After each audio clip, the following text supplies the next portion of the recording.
Sejam muito bem-vindos ao nosso primeiro podcast Caminho do Bem. Estamos muito felizes de chegar até a sua casa, até a sua empresa, a ter esse tempo ao lado de cada um que vai nos assistir. Eu estou aqui muito honrado, muito feliz pelo convite que recebi do meu amigo pastor Rafael, a quem já quero saudar e também agradecer pela oportunidade, pastor. Muito feliz com essa estreia, né? Com a nossa estreia aqui do nosso podcast do Caminho do Bem e com a nossa convidada toda especial que está aqui hoje, né? Estou muito feliz. Muito bem, a nossa convidada é alguém que tem assim um know-how dentro da questão da saúde mental. Começamos bem. Começamos muito bem, em alto nível. Em alto nível. A nossa convidada tem muito conteúdo e não foi por acaso que a gente escolheu ela com muito carinho para estar conosco, que é a terapeuta Mérison Carmo, terapeuta familiar. Se apresenta para o pessoal de casa, Mérison. Seja bem-vinda ao nosso primeiro podcast Caminho do Bem. Muito obrigada pelo convite. E o nome do podcast já é muito especial, sugestivo, né? né? Sugestivo, Caminho do Bem. Acho que nós nos reunimos aqui com o propósito de trilhar esse caminho aí e levar para a comunidade, para a nossa sociedade, para o nosso estado, para o nosso país, sobre o bem. Nós precisamos muito disso, Trilhar né? por esse caminho mesmo. Trilhar o caminho do bem, que é para todos nós. Então, obrigado pelo convite, Rodrigo, pastor Rafael. É uma honra estar aqui. Eu gosto muito de apoiar os projetos. Eu não sou uma pessoa que tem muitas iniciativas, porque Deus tem me colocado a ser uma apoiadora dos projetos e ajudar aí as pessoas, do qual são as desbravadoras, né? Sim. De algumas coisas. E vocês estão desbravando esse podcast com o Caminho do Bem. Eu sou psicanalista, clínica, terapeuta, mentora, escritora, casada com o Sandro há 34 anos, mãe do Leonardo, de 26, e do Arthur, de 17 anos. Eu amo mulherar, amo ter amigas, amo estar com pessoas e eu amo aprender, porque aquele que ensina tem sempre o que aprender antes. Viu que o conteúdo não é fraco não, né? Não Como é se fraco, diz, né, não é Rafael? fraco. Bom, a gente quer primeiro pedir para que você curta, para que você compartilhe o nosso canal aí no YouTube, porque é importante. Toda vez que você curte, né, o conteúdo, o algoritmo entende que é relevante e ele entrega para mais pessoas, porque o propósito do Caminho do Bem, do nosso podcast, é exatamente trazer esses conteúdos relevantes, essas conversas que vão trazer edificação, vão trazer reflexão para todos que estão em casa, né, pastor Rafael? Porque hoje nós vivemos uma crise muito grande dentro da nossa nação, que não é só crise política, né? Não. Crises emocionais, né? Eu acho que a gente vai falar um pouco a respeito disso também, né? Sabe que eu gosto muito da palavra crise, pastor Rafael? Né? No latim, a palavra crisis é crisis, que significa momento decisivo.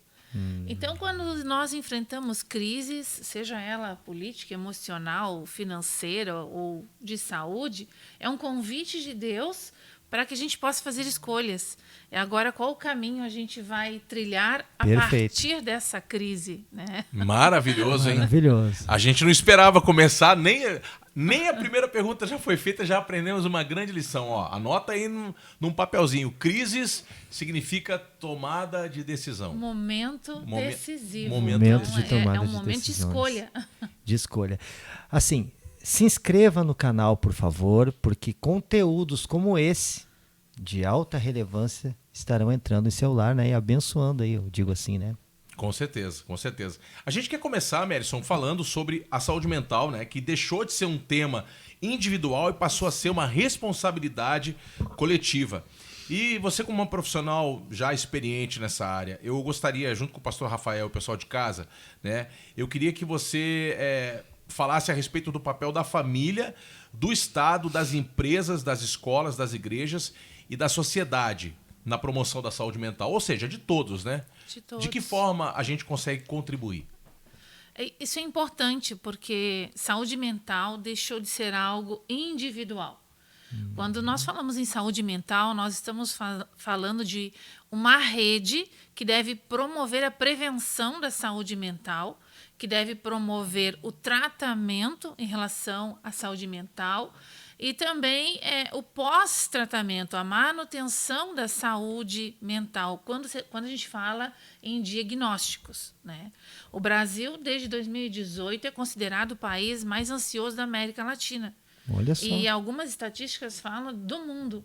E aí a gente pode se perguntar por que o Brasil, com tantos recursos naturais, riquezas, trabalho e possibilidades, pode ser considerado o país mais ansioso que, inclusive, países do continente africano ou de outras nações que são realmente mais empobrecidas financeiramente e de recursos naturais. Uma das coisas que faz com que o povo brasileiro seja ansioso é a insegurança. Nós temos insegurança em relação a vamos ter emprego, quem vão ser os líderes da nossa nação, teremos oportunidade de desenvolvimento e crescimento. Quando andamos na rua, temos segurança, podemos... a gente, às vezes, a mulher anda com a bolsa amarrada ao corpo, eu digo, né? Porque a gente não sabe nem quem é a pessoa que está dirigindo o Uber, quem vai nos abordar na rua, se nós vamos ser assaltados. Se eu ficar doente, o posto de saúde vai me receber?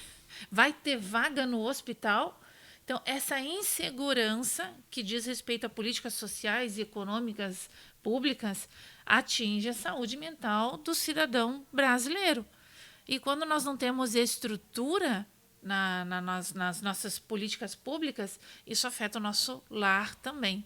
E aí um lar que não tem segurança, os pais, a família, tem estrutura nesse lar, o adolescente vai chegar em casa, tem uma refeição na mesa? Ele vai ter um computador para fazer uma pesquisa na escola?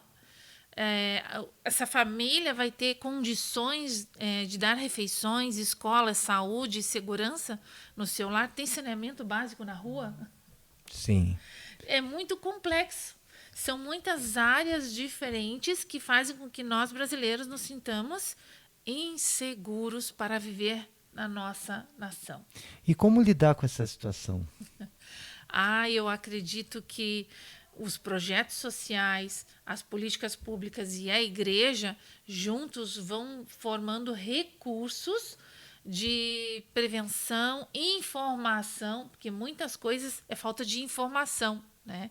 Eu sei dos meus direitos, aonde eu busco um emprego, como é que eu faço para ter um MEI, me tornar um empreendedor e ter recursos para minha família, para manter a minha família. A igreja tem um papel fundamental nisso também. Sim. Faz parte dessa rede, né? Faz parte dessa rede. Inclusive, já quero entrar na segunda questão, porque o terceiro setor ele tem uma importância muito grande, né, na promoção da saúde mental e na forma como as organizações sociais, o voluntariado e também, né, as parcerias com o poder público, essa iniciativa privada que também acaba se colocando, né, como resposta para essas demandas, né? E eu queria que você falasse de que forma pode se fortalecer essa rede de apoio. Então, o terceiro setor ele existe porque o poder público não alcança diretamente o usuário desses setores, né? Através das emendas parlamentares, o terceiro setor consegue, através de ONGs e projetos, formar um projeto, vou fazer um projeto empreendedor, eu vou fomentar algo para o jovem ou para o adolescente ou para as mães solteiras.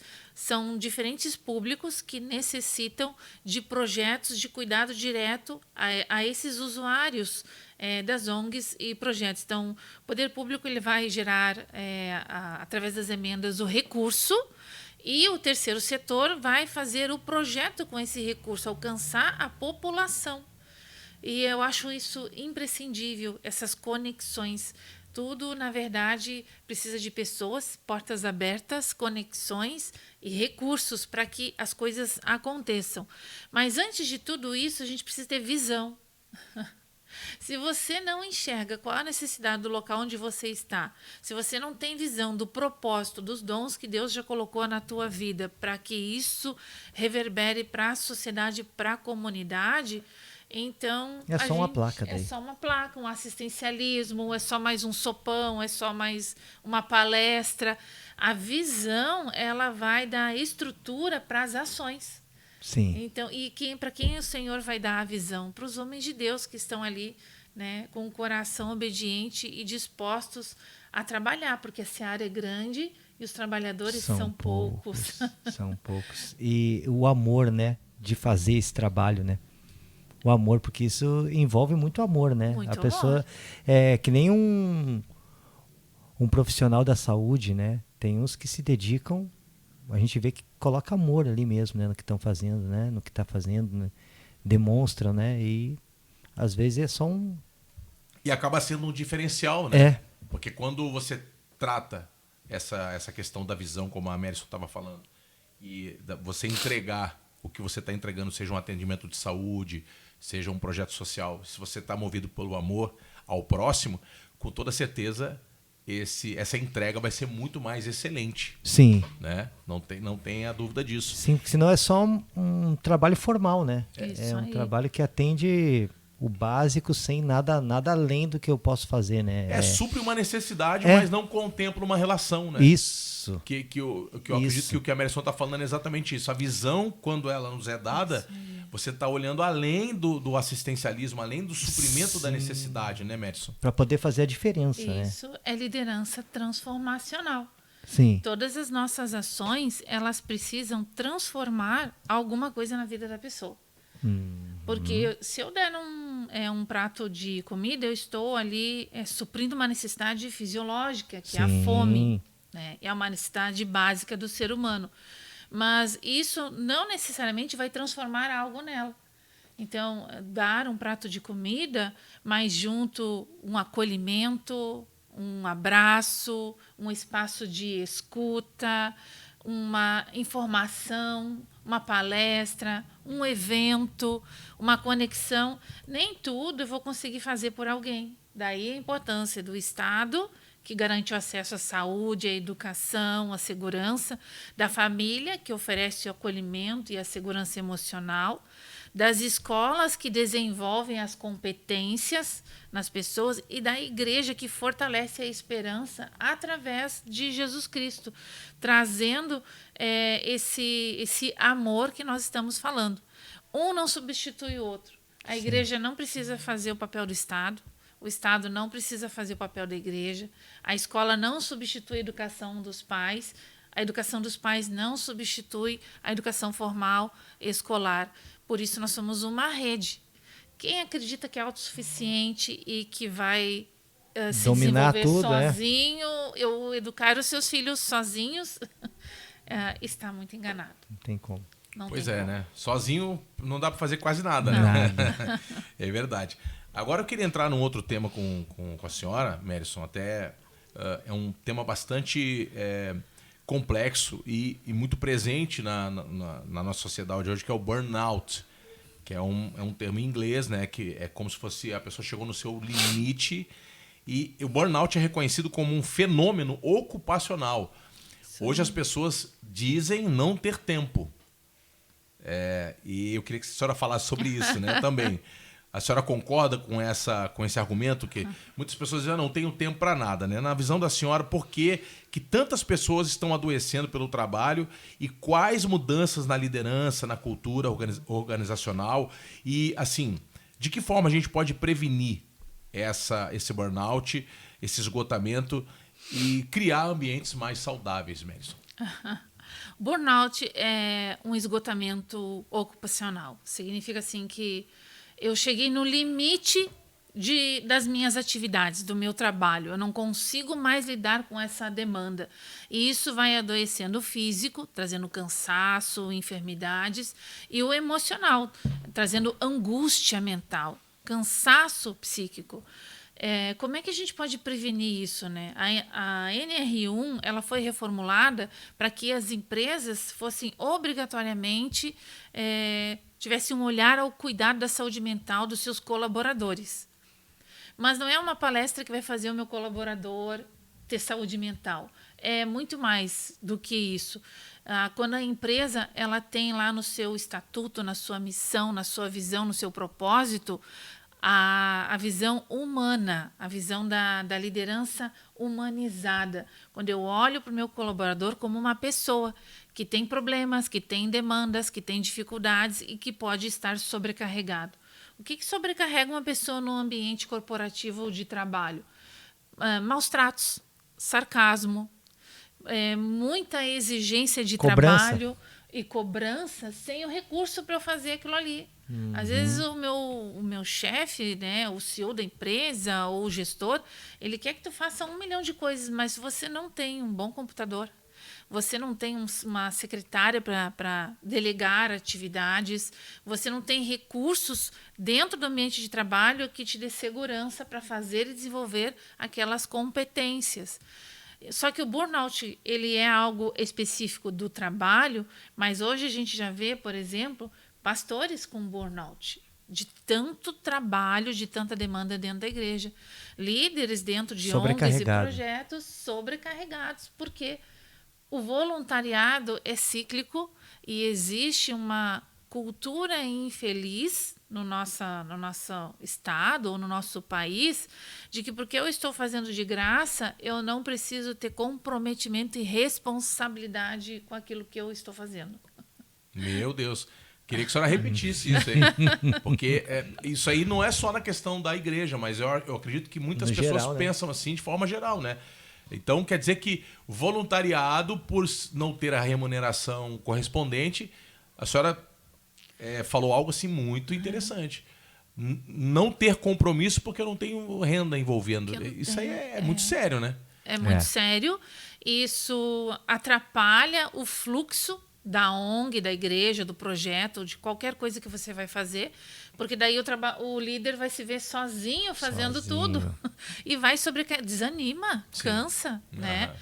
A palavra voluntariado, eu gosto muito da etimologia das palavras, pastor.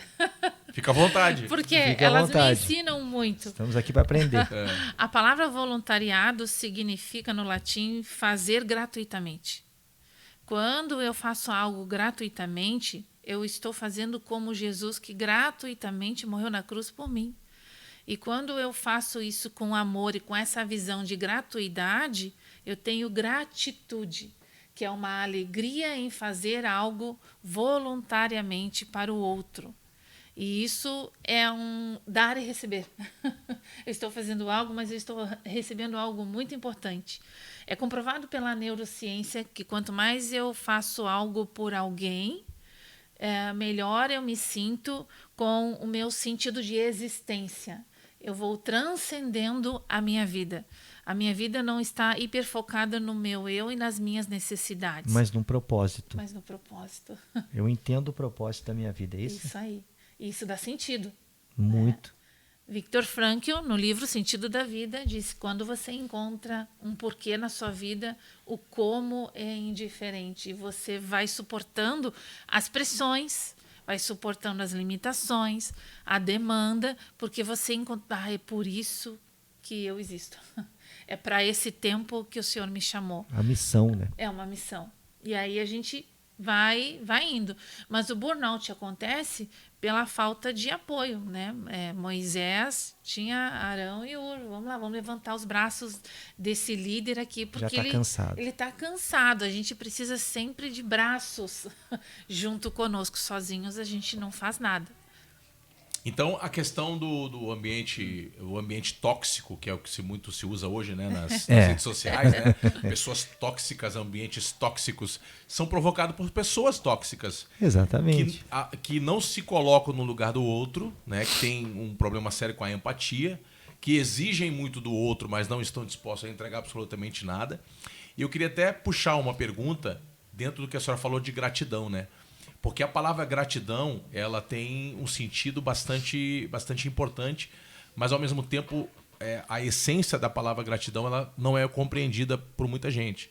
Porque tem pessoas gratas, mas tem pessoas agradecidas. Inclusive eu postei no meu Instagram a diferença de ser agradecido e de ser grato. Tem uma diferença. Eu queria que a senhora falasse. Porque, por exemplo, ser agradecido é alguém... Por exemplo, eu estava com sede e alguém trouxe um copo d'água para mim. E aí eu vou chegar e dizer, muito obrigado, estou agradecido pelo copo d'água. Eu estou suprindo aquela necessidade da minha sede. Agora, ser grato é saber que, ainda que eu não tenha um copo d'água para matar a minha sede agora... Eu sei que, de alguma forma, essa água vai chegar até mim. Por quê? Porque existe algo maior, existe alguém maior que me sustenta, que me orienta, que faz com que eu esteja respirando, né? E que, de alguma maneira, essa água vai chegar até mim. Então, eu sou grato, não é por aquilo que eu tenho na minha mão, mas é por aquilo que eu conheço. Não sei se eu estou correto. Com certeza. O que a senhora pode falar mais sobre isso? Quando eu digo obrigado, quando eu sou agradecido, eu sou educado. Isso é educação. Você me faz um favor e eu reconheço esse favor, então, por educação, eu vou agradecer. A palavra gratidão no português é obrigado. E eu não gosto muito do sentido dessa palavra, porque obrigado traz um significado de obrigatoriedade. Então, você me faz um favor e eu sou obrigada a te retribuir. Isso não é muito bom, Não. porque gera um sentimento de dívida. Eu tenho uma dívida com você porque você me fez um favor. Gratidão é diferente. Gratidão é reconhecer que aquilo que você está me dando, eu não poderia ter se você não estivesse me dando. Olha só. Excelente. E isso é honra. A Bíblia fala que quando eu recebo um profeta, na qualidade de profeta, eu recebo os presentes que essa pessoa carrega em si por ser um profeta, a unção. Quando eu recebo qualquer pessoa na minha vida e reconheço o que ela carrega, eu estou recebendo o que ela carrega. Então, eu não vou ficar igual. Gratidão é isso. Eu reconheço o que você carrega e por eu reconhecer isso, eu vou começar a adquirir também isso na minha vida. Você está me ensinando só por ser você. É um ensino nas relações e isso gera honra, gratidão, amor e vínculo. Você pode me agradecer por eu te dar um copo de água e isso não vai gerar vínculo nenhum entre nós. Sim. Mas a gratidão sempre gera vínculo. Agora, você, pastor Rafael, pode ficar agradecido porque eu vim no seu podcast. E isso não gerar vínculo nenhum. Mas quando você tiver gratidão por eu estar aqui, isso vai ser um caminho do vínculo. Nós vamos nos tornar amigos. A gratidão cria vínculos de afeto. E isso se chama na psicologia emocionalidade. Quando eu me emociono a ponto de me colocar no lugar do outro, vai muito além da empatia. É uma gratidão que gera essa conexão de vínculo afetivo. Eu vejo dessa forma. Sim. Perfeito. Gratidão. Perfeito. Perfeito. E é exatamente uma das nossas crises hoje, né, pastor Rafael? É. Existe a falta de afeto entre as pessoas, né? Verdade. O senhor, na sua vivência diária aí, o senhor tem visto muito isso, né? Muito, muito, né? A gente que trabalha com o público, né? A gente encontra todos os tipos de personalidade, todos os tipos de ações, assim, que é infinito, né? Sempre tem uma surpresa, né? Com o comportamento das pessoas. A gente acaba aprendendo. De alguma forma, a gente acaba aprendendo, né? Tanto para o bem quanto para o bem, eu digo assim. Sim, sim. A gente vai acabar consertando com um erro, né? Sim. A gente tem coisas que... É que nem a Bíblia, né? A Bíblia tem exemplos do que a gente deve fazer e do que a gente não deve fazer. Né? Teve profetas ali que erraram e aquele erro não serve pra gente.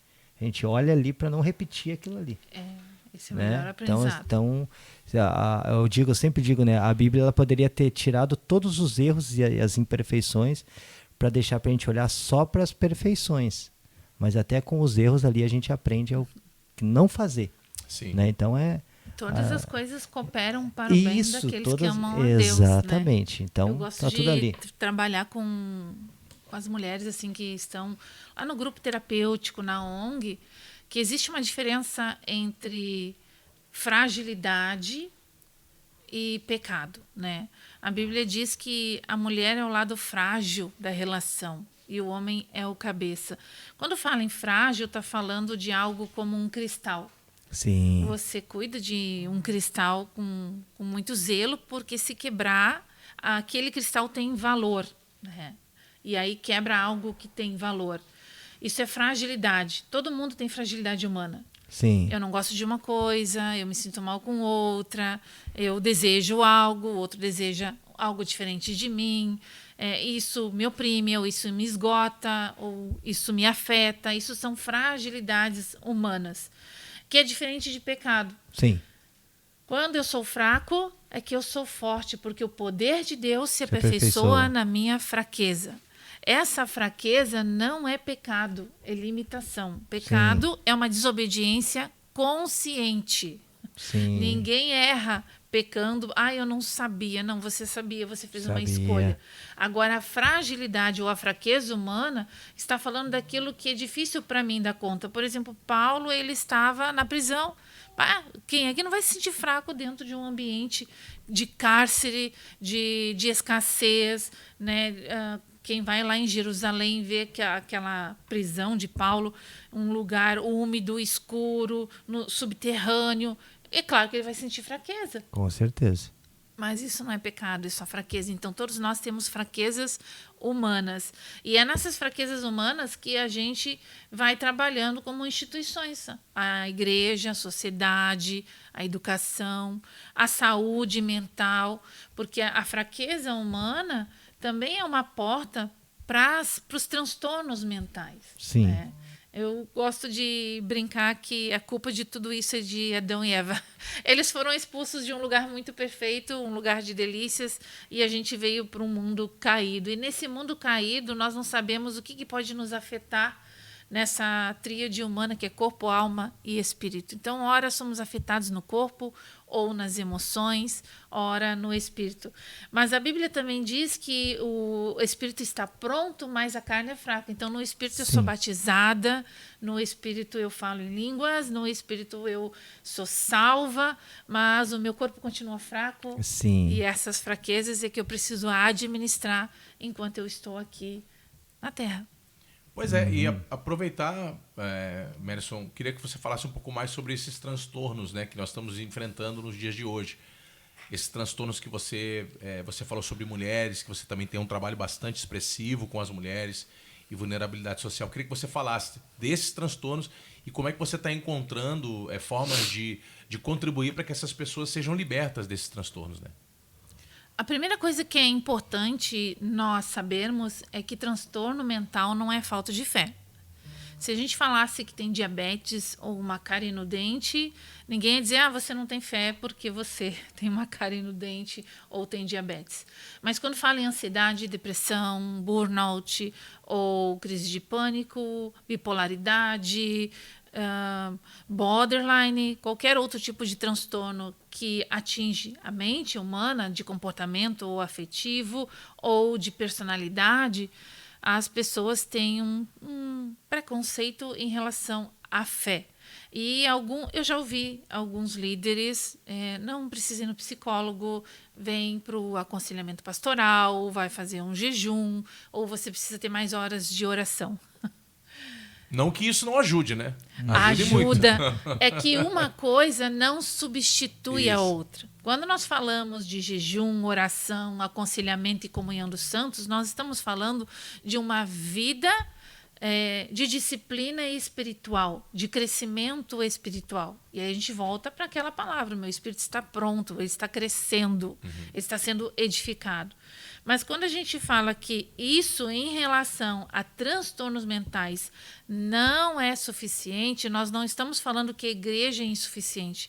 Nós estamos falando que essa pessoa precisa de um olhar que a igreja não pode dar, porque a igreja não é um consultório psiquiátrico, psicológico, psicanalítico. Esse é um outro ambiente, é um outro setor, é uma outra instituição que precisa cuidar dessa vida humana, enquanto ela tem ali esse diagnóstico, esse problema ou essa dificuldade na vida dela. O que a gente não pode confundir? Transtornos mentais com caráter e personalidade, identidade.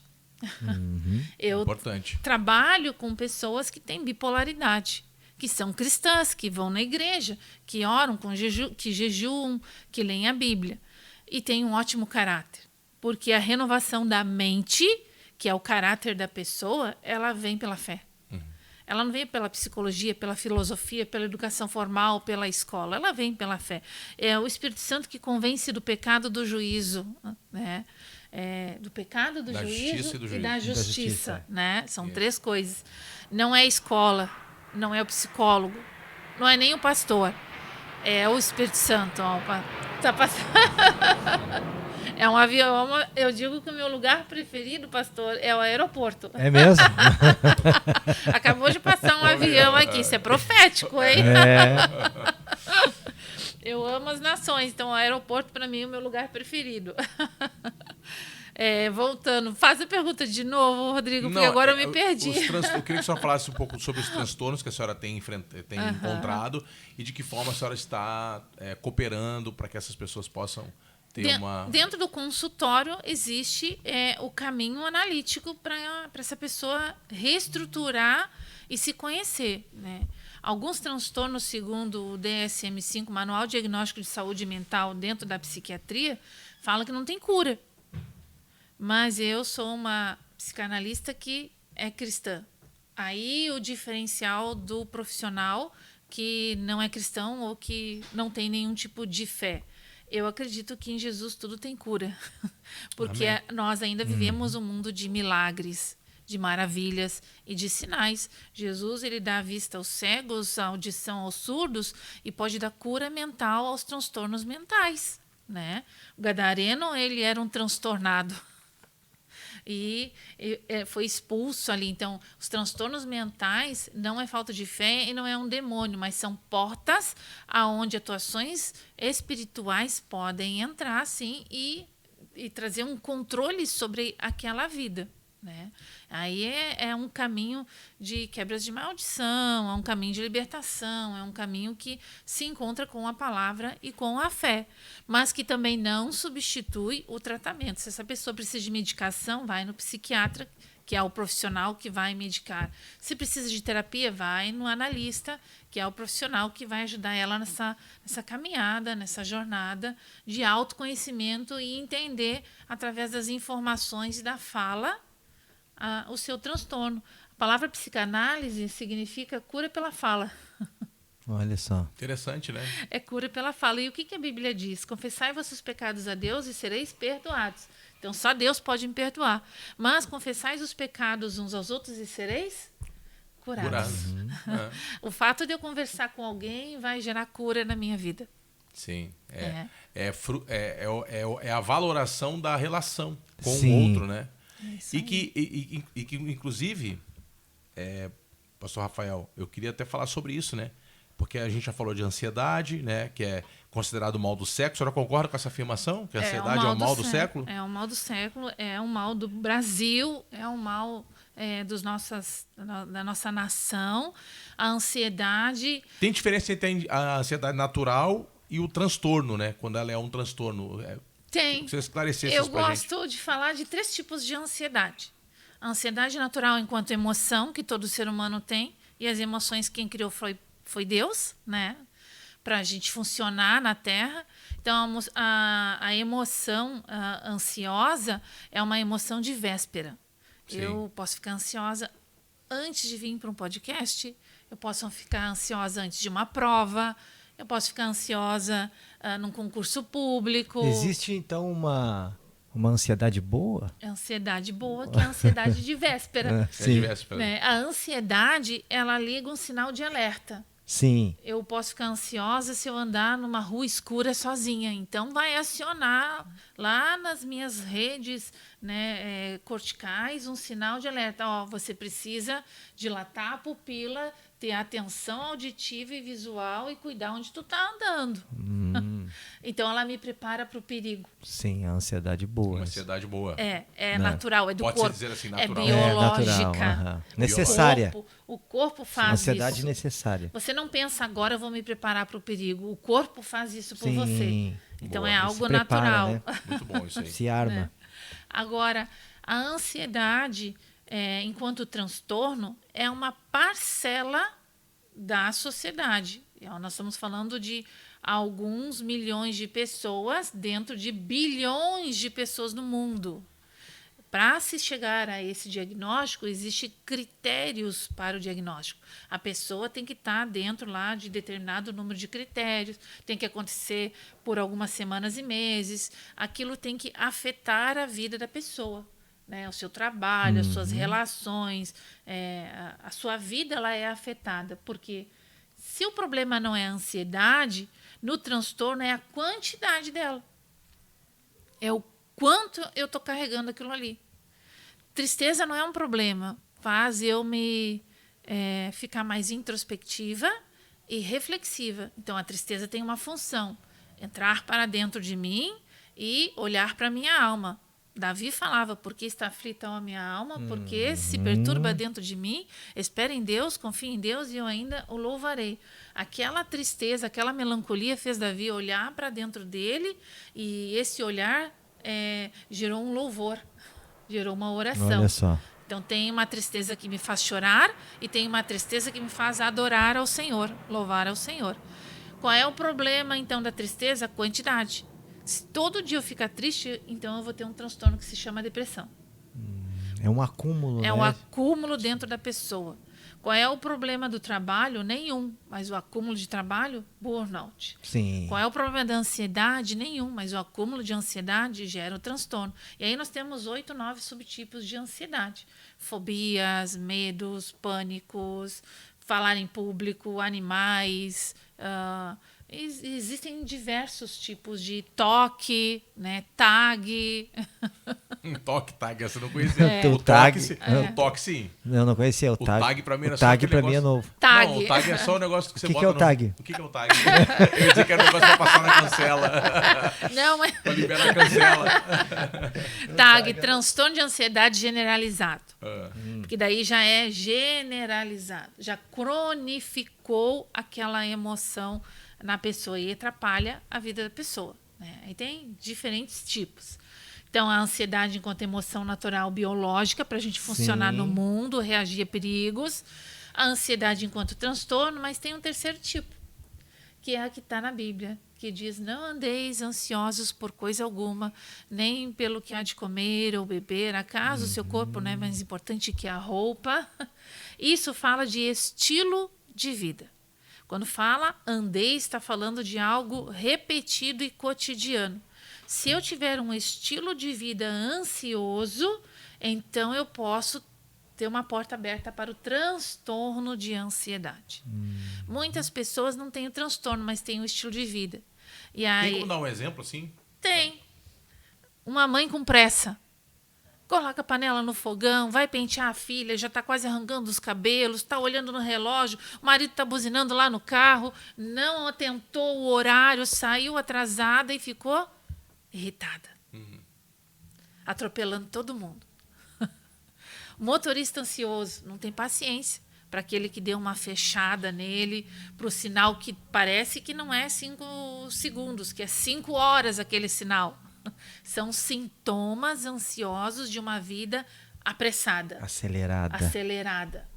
Né? E isso é o que a Bíblia está falando, porque a Bíblia não fala de transtornos. Fala... E uma coisa que as pessoas falam bastante, que o celular ajuda a desenvolver essa ansiedade, né?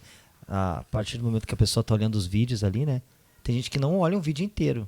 Você vai fazendo São assim. segundos, os vídeos, os reels. Sim. Existe uma sigla para o transtorno ansioso das redes sociais. Eu ouvi dizer até essa função agora de acelerar o áudio. Que isso ajuda a desenvolver a ansiedade. Desencadeia isso aí, com certeza. Desenvolver.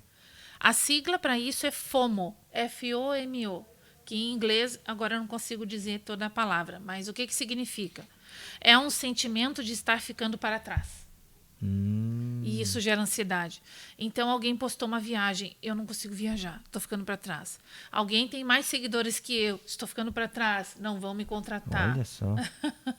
Que terrível, né? É terrível. Como abre É terrível. um leque, né? É muito amplo, né? É muito amplo. Sim. Não é uma coisa só, né? Não, Muita é coisa. multifatorial. Então, a rede social é um mecanismo de ansiedade.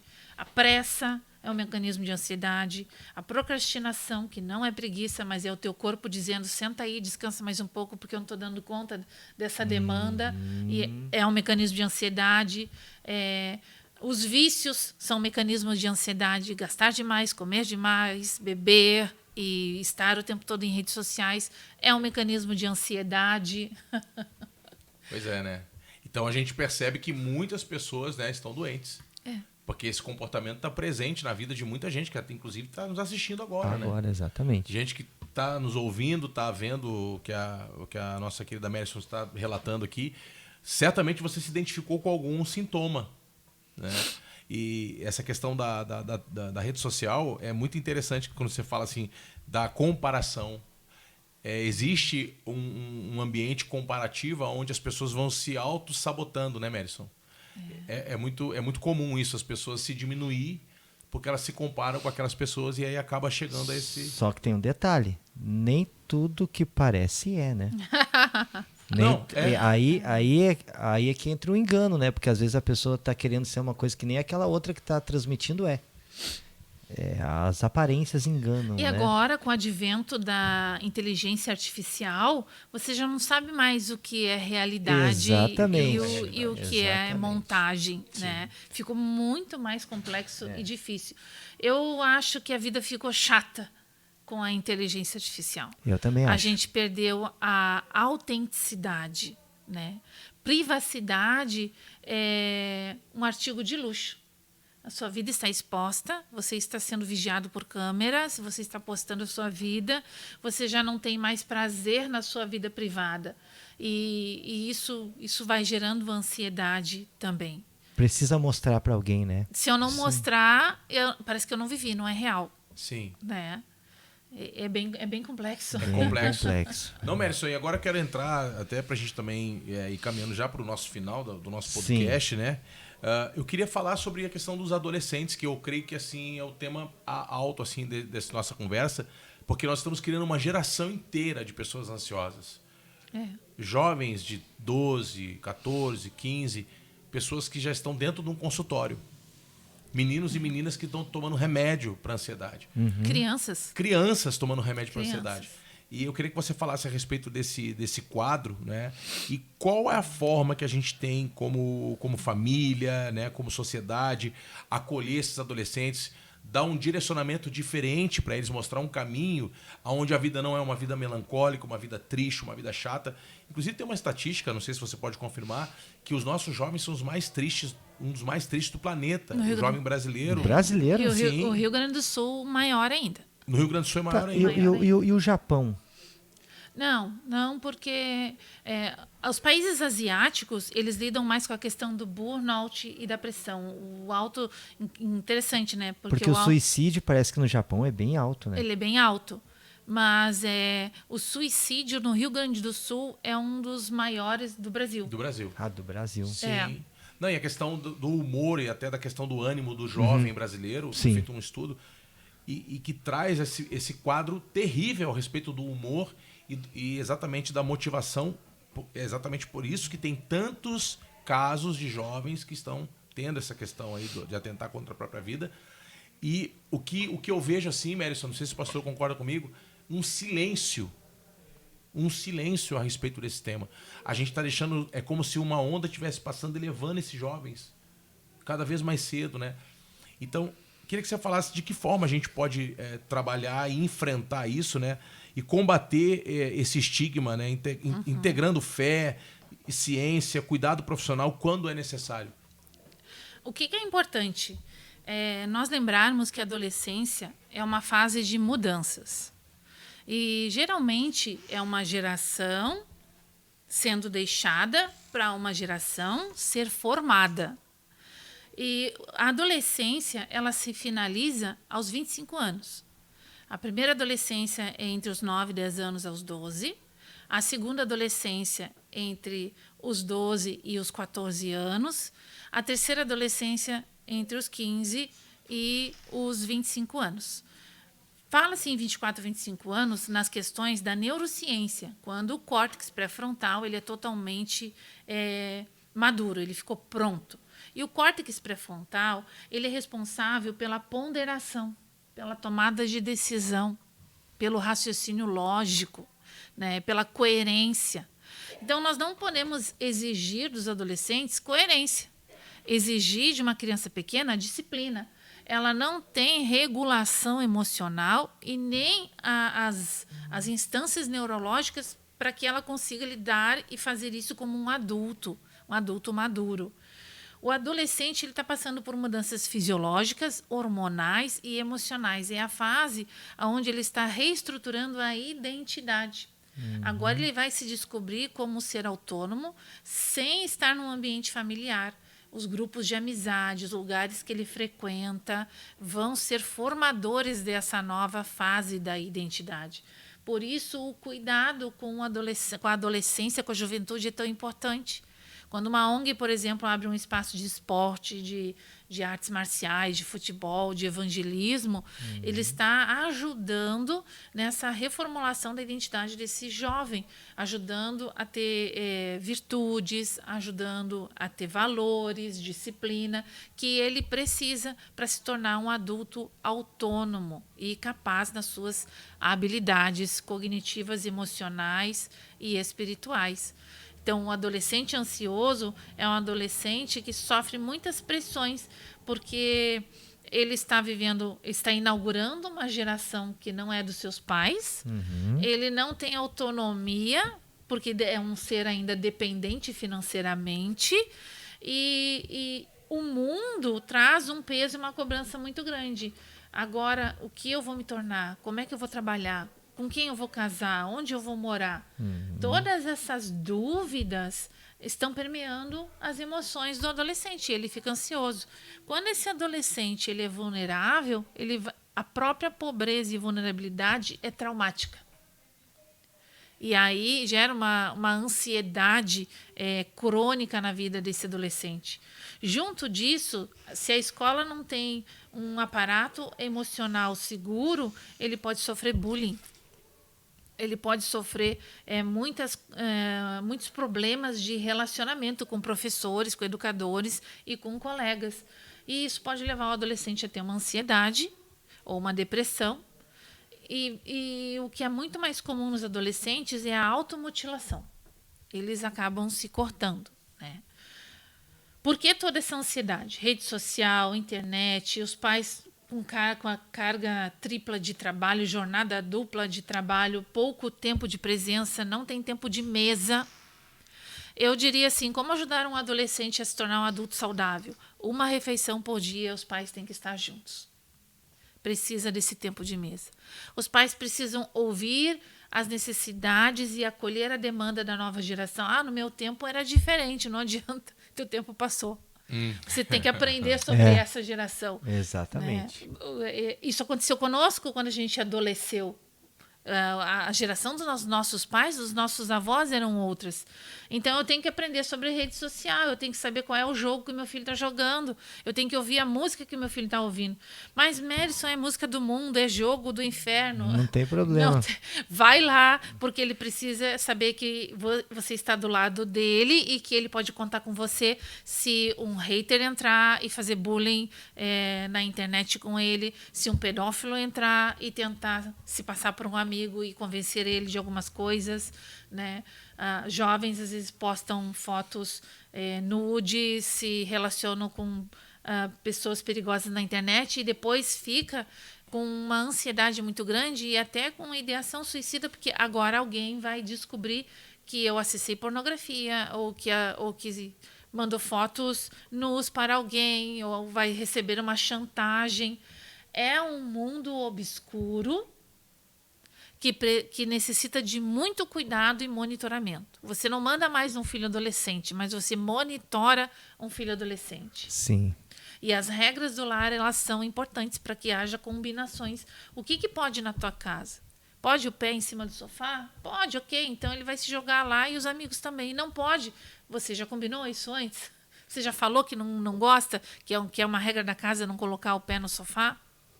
Então, regras da casa, combinações, conversa, tempo de mesa, monitoramento das redes sociais e estar junto.